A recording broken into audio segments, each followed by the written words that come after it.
세무사 시험 Q&A를 준비했는데요. 특별한 손님을 모셨습니다. 그러면 이제부터 저는 안 나올 거고요. 다른 분께 제가 세무사 시험에 관한 여러 가지 질문을 통해서 답변을 좀 들어보도록 하겠습니다. 그러면 하나, 둘, 셋. 자, 안녕하세요. 반갑습니다. 자기소개 한번 부탁드릴게요. 저는 여기 뒤에 명패가 조금 보일 수도 있는데 이제 담세무회계라고 이 채널의 이제 주인분이신 김혜솔 세무사님과 같은 사무실을 쓰고 있는 최한영 세무사라고 합니다. 저희 건물에서 뭘 담당하고 계시죠?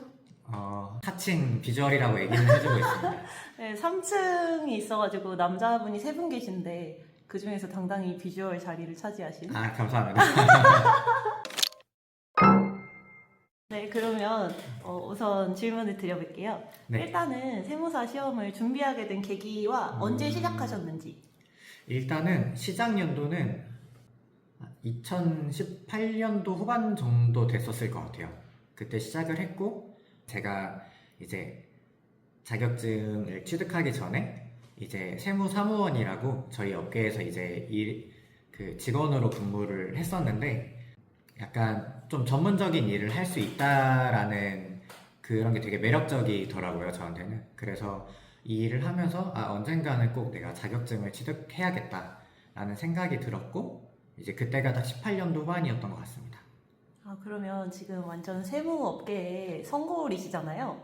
오래 됐습니다. 그쵸? 네. 어떤 사람이 이 세무 업무를 하거나 아니면 세무사 시험을 준비하면 좀 적성에 잘 맞을 것 같다 하는 게 있을까요?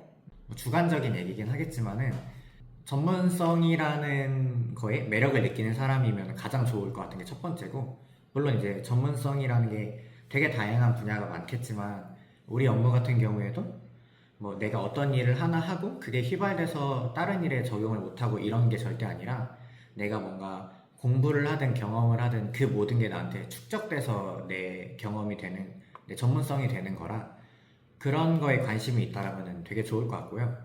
그리고 두 번째로는 이것도 뭐 합격을 하고 나서 어떤 선택을 본인이 하냐에 따라 다르겠지만 저 같은 경우에는 뭔가 뭐 이제 고객분들 만나고 이런 것도 되게 편하고 좋게 생각하는 성격이어서 이제 그런 나의 전문 서비스를 갖고 사람을 만나가면서 애로사항을 해결해주는 이런 과정이 저는 좋고 저한테 맞았다고 생각을 합니다.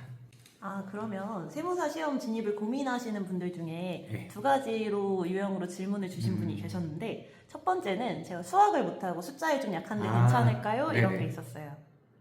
그거는 사실 제가 정말 그런 사람이었어요. 제가 뭐 학교 다닐 때 성적을 보면은 제가 약간 치명적이긴 한데 언수에 빼고 되게 잘했어요. 세무사가 보통 하는 경우는 이제 단순한 약간 산수 같은 경우가 더 많아서 뭔가 뭐 수포자나 수학을 못한다거나 수학에 뭔가 거부감이 있는 사람이 세무사를 망설이고 있다. 이거는 뭔가 맞지 않다고 저는 생각은 합니다. 맞아요. 사실 계산기가 계산을 다 하잖아요. 그렇죠. 저 이제 요새 네. 1 더하기 1도 맞아요. 계산기로 그러면 저는 반대로 국어는 좀 중요하다고 생각하는데 엄포자는 어때요? 이거 좀 구분을 해야 될 것 같아요. 그러니까 확실한 거는 뭔가 언어적인 능력이 있어야 어느 분야에서는 더 능력이 있는 거는 솔직히 맞긴 한 것 같아요. 근데 제가 그렇게 말씀드리는 이유가 그러니까 그런 언어적인 능력이 엄청나게 깊게 필요하지 않는 부분들도 분명 있고 필요한 부분과 필요하지 않는 부분 이런 게 정말 넓은 업역의 일을 저희는 할 수 있어가지고 뭐 결론을 내리자면 있으면 진짜 너무나도 좋고 근데 없더라도 내가 이 일을 시작 안 해야 될 사유는 아니다 맞습니다. 라는 그리고 정도. 네.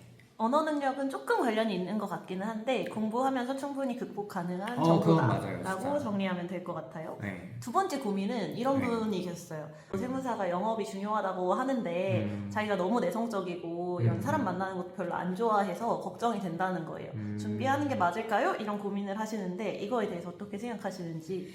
이제 세무사라는 라이센스를 갖고 나갈 수 있는 길이 그리고 할 수 있는 일이 되게 많아요. 제 주위에 뭐 선배분들이든 제 동기분들이든 봤을 때 좀 내성적인 분들이어도 개업을 한 상태에서 되게 일을 잘하시는 분들도 분명히 있고 반대로 좀 외향적임에도 취업을 하시는 분들도 분명히 있단 말이에요.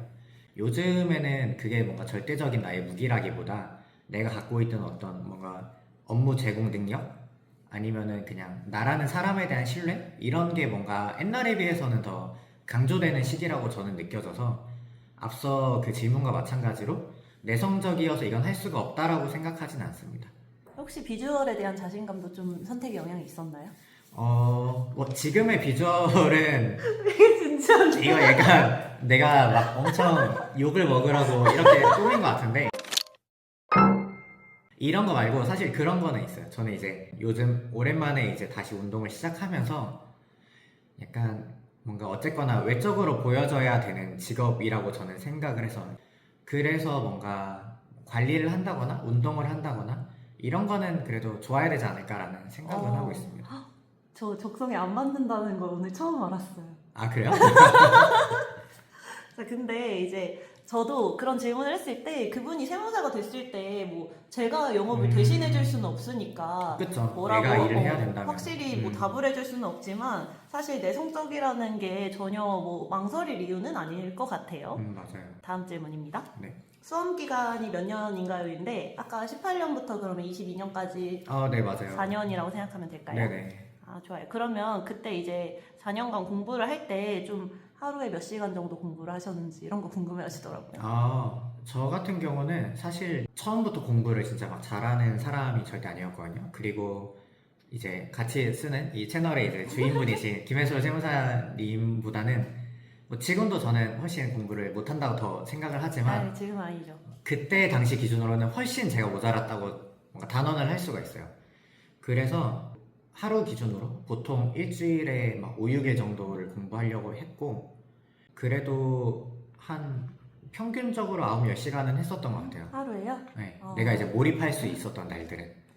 근데 이제 뭐 일을 한다거나 하는 시기들도 있어서 그때그때 다르지만은 근데 이게 저의 약간 가장 나았던 시간들이었던 것 같아요. 공부라는 능력이 내가 이렇게 있어서는. 딱 되게 집중했을 때 네, 맞아요. 하루에 9시간 정도씩 일주일에 5, 6일 정도 이렇게 맞아요. 했던 내가 것 같다. 좀 노하우도 생기고 그랬을 때.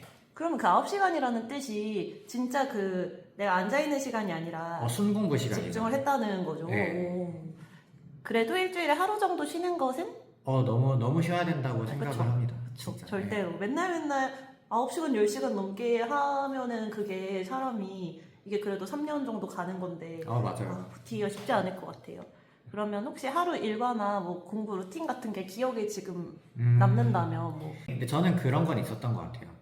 막 큰 틀에서 무너지지 않으려고 노력은 했는데 예를 들어서 내가 뭐 7시에 기상을 해야겠다라고 해서 무조건 7시에 일어난다거나 이런 건 아니었고 막 늦지 않게 일어나자 약간 이런 마인드로 그리고 늦지 않게 자자 이런 마인드로 조금 여유를 두고 했어서 보통 7시나 9시 사이에 일어났던 것 같고요. 그래 일어나면은 이제 바로 공부를 1시간 정도 합니다. 일어나자마자? 네, 세수도 안 하고요? 세수도 안 하고. 왜냐면은 아까 말했던 것처럼 제가 뭔가 엄청나게 공부를 잘하거나 처음부터 집중도가 있던 사람이 아니었어서 이제 약간 자기 객관화를 했을 때 나는 틈틈이라도 이렇게 날 쌓아야겠다라는 생각을 많이 해서 일어나서 30분이든 1시간이든 이렇게 한번 잡아두고 그 다음에 뭐 식사하고 세수하고 다시 앉고 이런 식으로 반복했던 것 같아요. 맞아. 근데 이게 되게 좋은 공부 방법 중에 하나로 되게 유명해요. 아, 일어나자마자 그래요? 일단 앉아라. 이런 게 맞아요. 있었습니다. 그리고 공부 시간에 관해서 비슷한 맥락에서 한마디를 드리자면 1시간짜리 강의를 들어도 누군가는 1배속으로 듣는 사람이 있고 누군가는 맞아요. 2배속으로 듣는 사람이 있기 때문에 같은 양을 이 소화하는 데 걸리는 시간이 차이가 나서 막 합격한 분들한테 하루에 몇 시간 공부했냐 이렇게 묻는 거는 크게 의미가 없을 것 같아요. 그리고 다음 질문으로는 여기 저희가 공부할 게 엄청 많고 외워야 할 것도 엄청 많은데 그렇죠. 1차건, 2차건 뭐 과목 상관없이 기억에 남는 공부 방법이나 뭐 추천하고 싶은 암기 팁 같은 것이 있다면? 일단은 가장 크게 두 가지인데 하나는 이제 뭔가 법이라는 게 사람들이 심심해서 만든 게 법이 아니라 살다 보니까 필요해서 만들어진 게 법이잖아요. 이거를 왜 말씀드리냐면은 논리적인 이유와 취지가 분명히 있다라는 거예요. 그래서 우리가 공부할 게 많고 공부하는 것뿐만 아니라 그걸 이해해서 내가 접근을 할 수 있어야 되는데 그러려면은 자연스럽게 이게 왜 생겼는지부터 시작을 하게 되면은 어떠한 뭔가 챕터를 스토리로 풀 수 있다라고 저는 생각을 해요. 그렇게 스토리로 풀 수 있었을 때 진짜 내게 되고 결과적으로 상식이 됩니다, 나한테. 그렇게 접근하려고 했었던 것 같고 결국 법을 입법하고 하는 것도 사람이 하는 일이기 때문에 같은 논리로 시작됐는데도 현재는 다르게 적용되는 부분들도 분명히 있어요. 그런 것들은 이제 당연히 단순 암기밖에 할 수 없겠지만은 그럼에도 이걸 그냥 저만의 스토리로 그냥 억지로 외우려고 하기도 했고 이제 뭐 앞글자를 따서 외우기도 했고 그렇게 했던 것 같습니다. 맞아요. 특히 세법학에 관련된 세법학은 얘기인 것 너무 많이 같아요. 그렇죠. 그렇죠, 네. 그렇죠. 맞아요. 그 암기랑 이해 사이에서 굉장히 이렇게 고민을 많이 하는데 맞아, 진짜 거의 맞아요. 닭이 네. 먼저냐 달걀이 먼저냐 맞아, 같은 맞아요. 느낌인 네. 것 같아요. 그래서 일단은 이게 외우고 나면 이해가 되는 것도 있고 이해가 이해하면서 돼야 외워지는 외우는 것도 것도 있고, 있고 네. 그렇습니다. 하지만 뭐 중요한 거는 정말 이해가 안 되면 일단 외워라 라는 것이 그건 저의 맞아요. 신조. 네네. 외우면 이해된다. 맞아요. 이런 게 좀 있습니다. 그렇다면 비슷한데 가장 어려웠던 과목 무엇인가요? 약간 저는 약간 원가 회계였던 어? 것 같아요. 반전으로. 아, 난 그래요? 세법학이 나올 줄 알았는데 당연히. 맞아요. 일단 원가, 그러니까 사실 다 쉽지 않았는데 원가 회계였던 게 아까 말했던 것처럼 제가 수포자라고 했잖아요. 그나마 수학적인 뭔가 약간 있지. 감각이나 이런 게 가장 필요한 과목이라고 생각을 해서 원가가 저는 좀 그 허들을 넘는 게 좀 어려웠던 것 같아요. 근데 한 번 넘으면 그거 굉장히 효자 과목인데. 그쵸? 진짜 효자 과목이 되죠. 그러면 원가 회계를 이제 내가 어렵다. 어떻게 방법이 있을까요? 사실 뭔가 좀 냉정한 얘기일 수도 있는데 그래 처음에는 이걸 되게 미뤘었어요. 근데 안 할 수 없는 거잖아요. 맞아요. 그래서 어느 순간 약간 좀 뭔가 그러니까 회피하려는 게 정말 안 좋다라는 걸 생각을 하고 그냥 진짜 깊게 열심히 많이 공부했어요. 제가 지금까지 하루 기준으로 순공부 시간으로 가장 많이 한 게 13, 14시간 정도가 최고 기록이거든요, 저한테는. 근데 원가를 그 시간 동안 했어요. 하루에 막 14시간, 13시간 이렇게 원가만 했어요. 딴 건요? 딴 거는 안 하고 그날은. 왜냐면은 그 정도의 깊이감이 있어야 저한테는 한 입이라도 먹을 수 있는 정도의 어려움이었기 때문에 시간 투자를 많이 했었던 것 같습니다. 과감하게. 저는 원가가 1차랑 2차랑 되게 비슷하다고 생각하는데 맞아요. 네. 그 시기가 말한 시기가 1차예요? 2차예요? 거의 초반이었죠. 1차 1차? 공부할 때였던 것 같아요. 네. 그렇죠. 그럼 2차 때는 저의 약간 신조는 적어도 2회 때는 세법학에 좀 더 비중을 둬야 된다고 생각하는데 그때는 원가의 비중을 많이 두진 않았었고 그쵸? 놓지 않으려고 했었고 확실한 거는 왜냐면은 아까 말씀드린 것처럼 원가라는 게 뭔가 수학적인 감각, 뭔가 수를 보는 감각이 상대적으로 많이 필요한 과목이라고 저는 느껴서 근데 그런 감각을 겨우겨우 저는 쌓았잖아요. 그러니까 이걸 잃어버리면은 저는 진짜 큰일 나는 사람이었기 때문에 그 정도는 놓지 않으려고 하루에 몇 문제라도 이렇게 곁들여서 했었고 말씀하신 것처럼 마지막에 결국에는 세법학인 것 같아요. 그걸 좌우할 수 있는 거는. 맞아요. 그러면 이 수험 생활이 이렇게 4년이 있었는데 네네. 그 시기 중에서 나에게 가장 위기였다 하는 순간을 한번 꼽아본다면? 위기였다라면은 이거는 사실 지금이야 진짜 웃으면서 얘기할 수 이거 있는 부끄러워하셔야 돼요. 그래도 부끄러운 얘기지만은 그러니까 한번 제가 몇 년도인지 전 기억 안 나는데 2020년도인가 그랬었던 것 같아요. 그 다음에 유예 시험을 제가 응시를 하지 못했어요. 그때 이거 진짜 약간 경각심 갖고 해야 되는 건데 나름의 사정들은 있었지만은 근데 이거 유튜브 나가면 지금 안 돼. 치명타인데? 그때 뭔가 다른 길을 찾아봐야 되나 이런 생각도 했었고 뭔가 멘탈적인 부분이나 이런 거를 잡는데 그게 좀 힘들었던 것 같아요. 네. 맞아요. 유예 때가 이제 2차에만 집중을 하잖아요. 대부분이 1차는 맞아요, 신경을 맞아요. 안 쓰고. 네. 근데 함정이 접수는 1차랑 같이 한다는 거. 맞아요, 맞아요. 이 네. 시기를 놓치면 2차를 볼 수가 없어요. 그래서 생각보다 이거를 지금 보시면은 약간 푹 이러면서 뭐 누가 저런 실수를 해? 맞아요, 하실 맞아요. 수도 네. 있는데 생각보다 이런 실수를 하는 분들이 많으니까 그리고 이런 실수하면 정말 고통스러울 것 같아요. 맞아요. 그래서 사실 저한테 되게 매맞는 경험이었어요. 진짜 정신 차리고 살아야겠다라는 생각을 했었고 딴 얘기긴 하지만 아마 지금 그게 바뀌었을걸요? 접수하는 게. 바뀌었어요? 이거는 이제 나중에 따로 영상으로 우와. 첨부해 주실 거예요. 아, 그렇구나. 아무튼 그런 이제 시기가 있었고, 그럼 극복을 이제 사실 그런 생각도 들 것 같아요. 아, 이거 내가 하지 말라는 하늘에 계신가 라고 생각도 했어요. 맞아요. 근데 이 시기를 어떻게 극복을 해서 다시 공부를 시작할 수 있었는지. 일단은 그러니까 현실적으로 금전 문제도 당연히 있을 거고, 그리고 플러스 저한테는 먹고 사는 문제랑 저는 약간 뭔가 사람들이랑 어울리면서 배우거나 성장하는 게 있었던 사람이어가지고 뭔가 좀 나를 이 밖에 둬야겠다, 사람을 만나고 할 수 있는 환경을 해야겠다라고 해서 그때 돈도 벌 수 있고 하는 이런저런 아르바이트를 바로 시작을 했던 것 같아요. 아, 그게 공부를 하려는 의도에서 아니면 조금 약간 그거는 리프레시하려는, 그러니까 좀 그만둘 각오도 하고 알바를 시작한 건가요? 아니면 이 수험 생활을 계속하기 위한 알바였나요? 시작은 약간 이랬어요. 내가 어쨌거나 지금 당장 이런 상태로는 나중에 내가 돌이켜봤을 때 진짜 선택 잘했다, 만족스럽다라는 선택을 못할 확률이 크다고 생각을 했어요.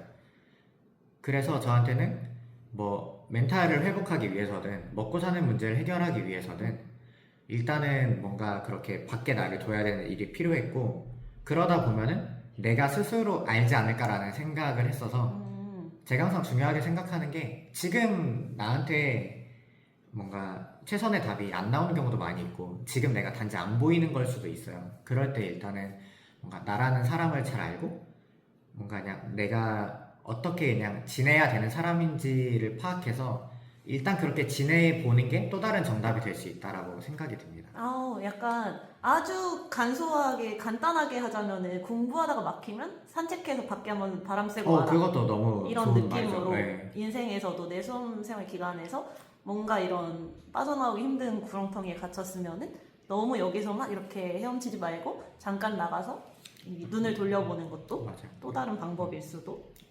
나를 찾는 시간이 필요했던 것 같아요. 정리하자면. 오, 좋습니다. 네. 그러면 시험 준비하면서 이제 그런 가장 슬럼프 시기 말고도 굉장히 힘든 때가 많잖아요. 많이 있죠. 이런 일상 속에서의 힘듦은 어떻게 좀 멘탈을 관리하면 좋을지, 아니면 스트레스를 어떻게 해소하면 좋은지. 이거는 마침 제가 얼마 전에 제가 나온 고등학교에 가서 강의를 한 적이 있었는데 그때도 말했던 건데 이런 스트레스가 전 되게 컸었어요. 막 공부를 되게 즐겼던 사람도 아니었고 특별히 잘했던 사람도 아니었기 때문에 일단은 뭐 매 순간 자리에 앉는 게 너무 힘들었고 뭐 양치하고 왔을 때 앉기가 힘들었고 밥 먹고 와서 앉기가 힘들었어요. 그리고 앉아서 책을 피더라도 어렵거나 힘든 순간이 다가오면은 하기가 너무 싫은 거예요. 그래서 이렇게 수험 기간 동안 어려운 하루하루들이 너무나도 많았는데 어느 순간 제가 깨달았던 거는 이게 되게 어렵게 느껴지니까 내가 되고 싶은 길이다라는 생각을 했었어요. 정리를 하자면은 만약에 정말 누구나 마음만 먹으면 다 할 수 있고 누구나 취득할 수 있는 어떤 거라면은 제가 이 길을 가고 싶지 않았을 것 같은 거예요.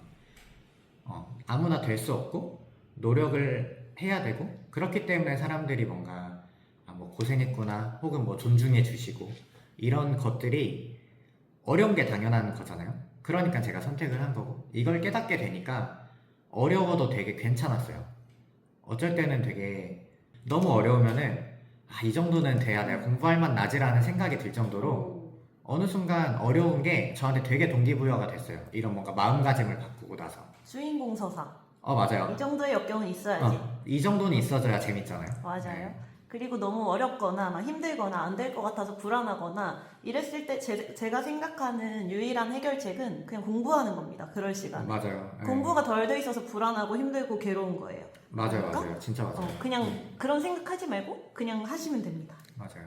물론 지났으니까 이러는 거고 할 때는 저도 징징대면서 했지만요.